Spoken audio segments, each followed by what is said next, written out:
Israel Palestine conflict एक ऐसा conflict है जो आज तक कभी ख़त्म नहीं हुआ और सालों से चला आ रहा एक लैंड डिस्प्यूट है। साथ ही एक रिलीजियस कॉन्फ्लिक्ट भी है। ऐसा क्या है जो यहूदी, क्रिश्चियन और इस्लाम धर्म के लोगों को इस लैंड डिस्प्यूट में उलझाए हुए है? इसे जानने के लिए हमें इसके हिस्ट्री में जाना पड़ेगा।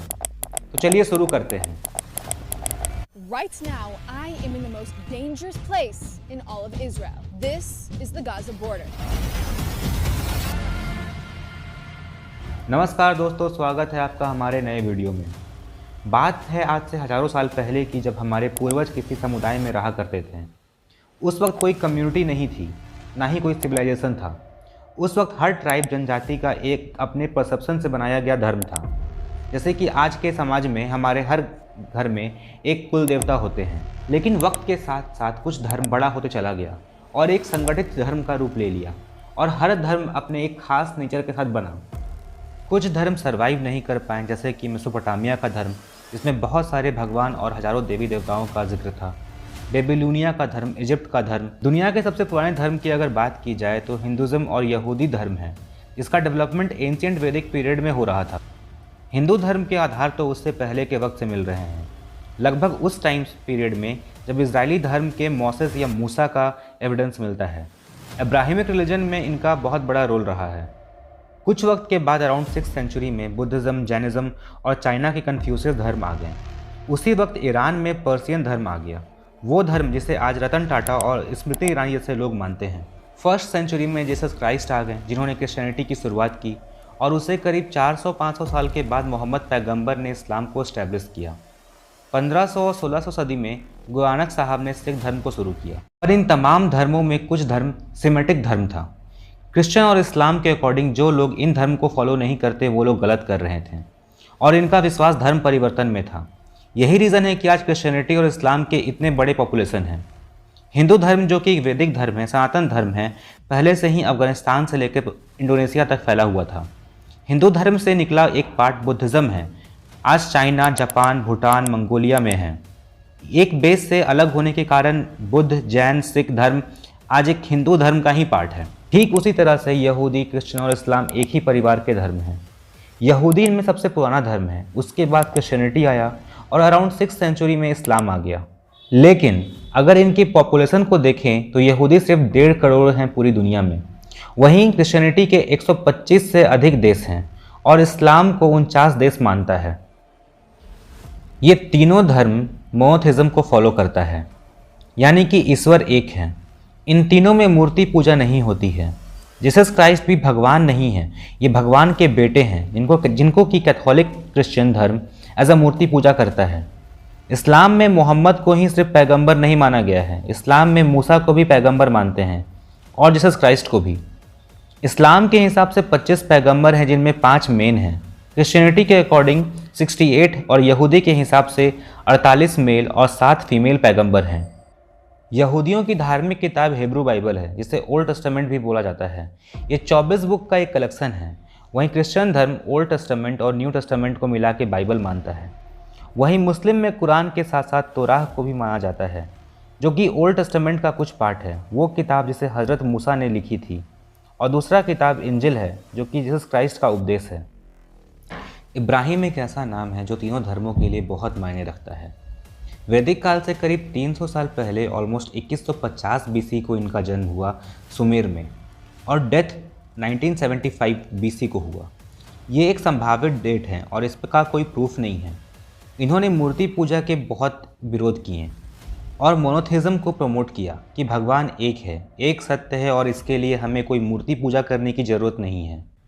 इब्राहिम की एक पत्नी हजर से उन्हें एक बेटा हुआ जिसका नाम इस्माइल था, और दूसरी बीवी सारा से उन्हें दूसरा बेटा हुआ जिसका नाम आइजैक या इसाक था। मोहम्मद पैगंबर के आने से करीब 2500 साल पहले ही इब्राहिम और इस्माइल ने मिलकर मक्का की स्थापना की, और इस्माइल और उनकी माँ हजर ने मिलकर जमजम वेल की स्थापना की। इब्राहिम को फादर ऑफ फेथ भी बोलते हैं। उन्हें भगवान पे बहुत ही विश्वास था। लेजेंड्स के अकॉर्डिंग उन्हें अपनी सबसे प्यारी चीज़ सेक्रीफाइस करने का आदेश मिला था भगवान से, जो कि उनका छोटा बेटा आइजैक था। यहूदियों के अकॉर्डिंग ये एक सिंबॉलिक स्टोरी है, जिसका मतलब था कि आइजैक को धर्म के रास्ते पे चलने के लिए कहना। इस्लाम के अकॉर्डिंग सबसे प्यारी चीज़ इस्माइल था, और इस्माइल के सेक्रीफाइस करने की बात कही गई है। लेकिन इस्माइल को सेक्रीफाइस करते वक्त बांधा नहीं गया था, जबकि क्रिश्चियनिटी के हिसाब से आइजैक को सेक्रीफाइस करते वक्त बांधा गया था। इस सेक्रीफाइस की घटना को देखते हुए ही आज इस्लाम धर्म में बकरीद में एक बकरे को कुर्बान किया जाता है। इब्राहिम के बेटे आइजैक का एक बेटा हुआ जिसका नाम यकूब था, जिसे जैकोब भी बोलते हैं। जैकोब का दूसरा नाम था इज़राइल, जिसका मतलब होता है टू रूल।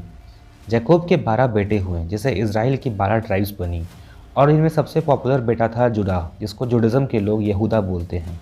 इस यहूदा की फैमिली से निकले हुए लोग आज अपने आप को यहूदी बोलते हैं या ज्यूइश बोलते हैं। जुडिज़म में प्रॉफेट मूसा का बड़ा नाम है। जब इज़राइल में 12 ट्राइब्स बनी तो मुश्किलें भी बड़ी होने लगीं और कुछ लोग माइग्रेट करने लगे। उसमें से कुछ लोग इजिप्ट में एज अ स्लेव्स भी काम करने लगे, जहाँ उन्हें हेब्रू नाम से बोला जाने लगा। और प्रॉफेट मूसा का जन्म उसी इजिप्ट के एक स्लेव के घर हुआ। मूसा की लिखी किताब तोरा की फर्स्ट 5 बुक हिब्रू बाइबल की है, और सेकंड बुक ऑफ तोरा, जिसको कि आज बुक ऑफ एक्सोड्स भी बोलते हैं, उसमें मूसा की पूरी कहानी लिखी हुई है। लेजेंड्स के अकॉर्डिंग मूसा को एक एंजल मिले और बोला कि उनका जन्म एक मोटिव के लिए हुआ है और उन्हें अपने लोगों को बचाना है। मूसा अपने लोग को इजिप्ट से माउंट सिनाई लेकर आ गए रेड सी के रास्ते, जहां उन्हें फिर से एनलाइटमेंट हुआ और उन्हें 10 कमांडमेंट्स दिए गए, जिसे भगवान ने खुद एक टैबलेट पर लिखवाने को कहा था। किंगडम ऑफ इज़राइल के किंग सोलोमन ने एक मंदिर बनवाया जहां इस 10 कमांडमेंट्स को रखा गया, जिसको आज होली ऑफ द होलीज बोलते हैं। फिर 586 बीसी में बेबीलोनिया ने इस मंदिर को बर्बाद कर दिया, और फिर उसके बाद 516 बीसी में पर्सियन के सरकार ने इसे फिर से बनवाया, जिसे द सेकंड टेम्पल कहते हैं। जब रोमन का राज आया तो जूलियस सीजर ने जूडिज्म को लीगलाइज कर दिया और जूडिया रोमन का एक प्रोविंस बन गया। इनके राज में टेम्पल माउंट बना और सेकंड टेम्पल को डेकोरेट किया गया। इनके राज में ही हेब्रोन में मोहम्मद इब्राहिम और उनकी फैमिली के लिए मकबरे भी बनाए गए। तभी फर्स्ट सेंचुरी में एक ज्यूइश परिवार में जन्म हुआ जीसस क्राइस्ट का। तब उन्हें सेकंड टेम्पल में लोग ले गए आशीर्वाद दिलवाने के लिए, जहाँ 10 कमांडमेंट रखी गई हैं। जीसस एक सॉलिट्यूड वाले इंसान थे जो अकेले रहना पसंद करते थे। उन्होंने कुछ चमत्कार किए और उपदेश देना शुरू कर दिया।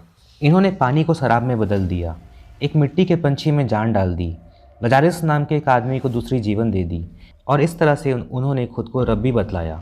उनके अकॉर्डिंग वो जीव थे, पर उनका जन्म मिरेकल के लिए हुआ था, ऐसा उनका मानना था।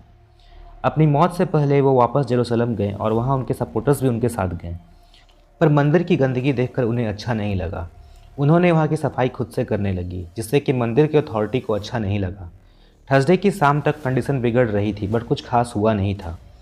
वो रात जीसस के जीवन का आखिरी रात था, जिसे आज द लास्ट सपर भी कहा जाता है। उसी रात यहूदियों ने क्राइस्ट को अरेस्ट कर लिया, जो लोग टेम्पल्स के गार्ड भी थे। अगले दिन द ग्रेट सनहेड्रिन में उनकी कोर्ट में पेशी हुई। जीसस पे राजद्रोह का ब्लेम लगाया गया। कोर्ट के जज भी वहाँ के पुजारी थे, जो कि उनसे पहले ही नाराज़ थे। कोर्ट ने उन्हें डेथ की सज़ा सुनाई, पर उसके लिए रोमन गवर्नर की परमिशन की ज़रूरत थी, जिनका नाम पॉन्टियस पाइलेट था। रिलीजियस दबाव में राजा के पास भी कोई जवाब नहीं था। लोगों ने फिर से गवर्नर से हेल्प लिया।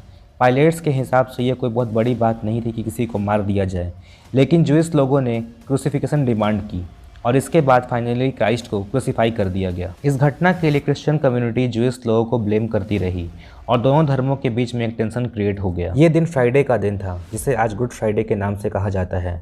गुड का मतलब यहाँ गॉड के फ्राइडे से लिया गया है। इसके ठीक बाद एक चमत्कार हुआ। जब जीसस फिर से उठ खड़े हुए, वो दिन संडे का था, जिसे आज ईस्टर का फेस्टिवल कहा जाता है। वो 40 दिन रुके और अपने गॉस्पेल को लिखा, जो कि आज न्यू टेस्टामेंट का एक पार्ट है, और फिर से वो वापस चले गए हेवन की ओर। क्रिश्चियन धर्म के अकॉर्डिंग उनका फिर से जन्म होगा और जेरूसलम में ही होगा। इस कंसेप्ट को द कंसेप्ट ऑफ अटोनमेंट कहा जाता है। इजराइल और पैलेस्टीन में अभी भी क्रिश्चियंस के बहुत होली प्लेसेस हैं, जैसे कि चर्च ऑफ नेटिविटी, जहाँ जीसस का बर्थ हुआ, नज़रत, जहाँ उनका बचपन बीता, माउंट जियान, जहाँ उनका लास्ट सपर हुआ, द चर्च ऑफ होली स्पेकुले, जहाँ उन्हें क्रूसीफाई किया गया। इस घटना के बाद क्रिश्चियन इन्फ्लुएंस बहुत रफ्तार से बढ़ने लगा और 380 एडी तक रोमन एम्पायर ने क्रिश्चियनिटी को अपना राष्ट्र धर्म मान लिया और ज्यूइश कम्युनिटी को जेरूसलम से बैन कर दिया। 638 एडी तक जब तक इस्लाम का इन्फ्लुएंस शुरू हुआ, तब तक यहूदियों की कंडीशन जेरूसलम में बहुत ही ख़राब हो चुकी। तब तक मोहम्मद पैगंबर का जन्म हो चुका था मक्का में। 750 एडी में उनका जन्म हुआ और 632 एडी में उनकी डेथ हुई। बाकी संतों की तरह इनको भी सॉलिट्यूड पसंद था। 610 में उन्हें पहला इल्हाम हुआ, यानी कि उनका एनलाइटमेंट हुआ, एक एंजल के थ्रू, जिसका नाम गिब्राइल था। ये ज्ञान मोहम्मद पैगंबर को अपनी पूरी जीवन काल में मिलता रहा और इसके रिटन टेक्स्ट को कहते हैं कुरान। इस्लाम के कानून को शरीयत कहते हैं और इसके पहले पार्ट को कहते हैं कुरान। जिसे उन्होंने एब्सोल्यूट ट्रुथ कहा। 622 में मोहम्मद पैगंबर मदीना चले गए और उनका बहुत बड़ा फॉलोअर्स बना वहाँ पर। मक्का के लोग, जो लोग कुरैशी कहते थे अपने आप को, वो लोग पहले पॉलीथिस्ट थे, यानी कि एक से अधिक भगवान को मानने वाले। वो लोग भी मोहम्मद पैगंबर की फॉलोइंग्स को देखकर इस्लाम को कबूल लिए। इस्लाम को जेरूसलम से जोड़ता है एक नाइट जर्नी, जहाँ मोहम्मद पैगंबर कहते हैं कि जिब्राइल की हेल्प से एक बुराक नाम का घोड़ा जिसका पंख भी था, वो मोहम्मद पैगंबर को इज़रा ले गया, जो कि आज अल अस्का मस्जिद है, जो कि टेम्पल माउंट का ही एक पार्ट है। इस्लाम के अकॉर्डिंग मोहम्मद पैगंबर जेरूसलम के तरफ देखकर ही नमाज़ पढ़ा करते थे। बाद में मक्का के इन्फ्लुएंस को देखते हुए ज़्यादा इंपॉर्टेंस दिया जाने लगा और लोग मक्का की तरफ देखकर नमाज़ पढ़ना शुरू कर दिए। जेरूसलम के डोम ऑफ द रॉक में रखा हुआ चट्टान को माना जाता है कि वहीं से मोहम्मद पैगंबर ने हेवन की यात्रा की थी। यहूदी के according dome of the chain king Solomon के लिए जजमेंट का प्लेस था और इस्लाम के रास्ते लोग वहीं से हेवन की ओर जाएंगे। टेम्पल माउंट को इस्लाम में हरम अल शरीफ कहते हैं। मोहम्मद के मौत के बाद इस्लाम के दूसरे खलीफा बने उमर। उन्होंने यहूदियों को 638 में वहां बसने और प्रेयर करने का परमिट दे दिया। जब एक प्लेस पे बहुत सारे लोग अपना हक दिखाने लग जाते हैं तो परेशानियां बढ़ जाती हैं। यही हुआ जेरूसलम में। यही रीज़न बना इजराइल फ़लस्तीन लैंड डिस्प्यूट का। आज जो हाल हमारे देश में LOC और POK को लेकर है, वही हाल ज्यूइश कम्युनिटी का वहाँ पे है। आज फ़लस्तीन में इजराइल का कब्ज़ा है। फ़लस्तीन अपने एरिया को हारते हारते बहुत कम एरिया में लिमिटेड रह गया है, जबकि इजराइल आज UN का रिकॉग्नाइज्ड कंट्री है और आज एक डेवलप्ड नेशन में से एक है। आज इजराइल ऐसा देश बन चुका है कि दुनिया में कहीं से भी आए यहूदियों को अब वेलकम करता है और सिटीजनशिप देने को रेडी रहता है।